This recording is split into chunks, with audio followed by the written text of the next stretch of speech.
There's no good way to do this, I'm afraid. It's painful, but just want to do it in the most respectful way possible for the people of God.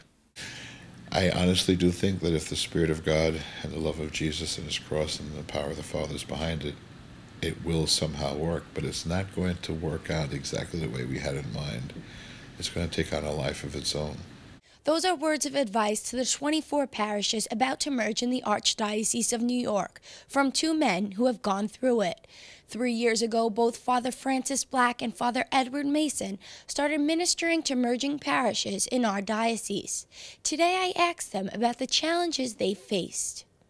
The term is one parish and two worship sites. Well, what does that really mean? You know, there was no blueprint or plan how to merge parishes.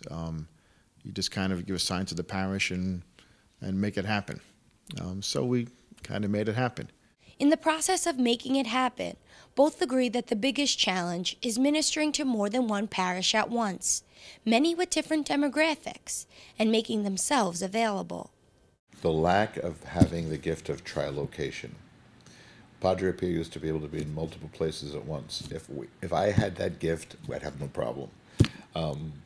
Everybody tells me I never see you because there is no way to be as present to 3 different communities as you are to one community. Because of physically being in 2 places, I don't feel I'm getting to know the people as deeply and intimately as I would if I were the pastor of one place alone.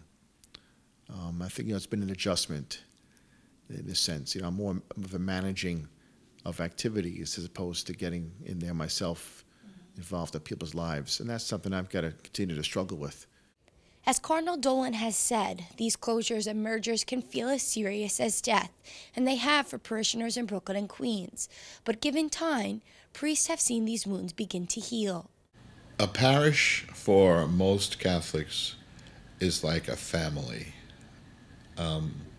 There's an emotional connection there.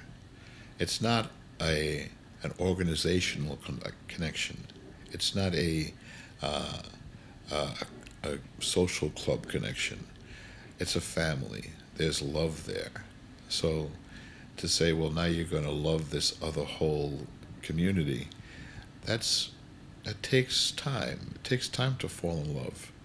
One of the first things I did when I was assigned here was meet with one of the pastors who had gone through a previous merger to kind of get some advice and direction from him. And one of the things he said to me was very, very important. He said, let it evolve. Don't force things to happen, but let the new parish emerge and evolve into what it's going to be. With 3 years under their belt, what at first seemed like an absolute tragedy, both fathers are now able to see some positive changes. A lot of parish life and ministries have been enhanced by coming together. And it's a richer experience, I believe, because we're doing it together. I think we can become enriched if we get over the fact that our particular parish is not the summation of the entire Catholic world. We can really learn from one another and gain a lot of strength from one another if we would realize that the combination, if it's done through the power of the Holy Spirit, can always be a source of blessing. Reporting for Currents, I'm Michelle Powers.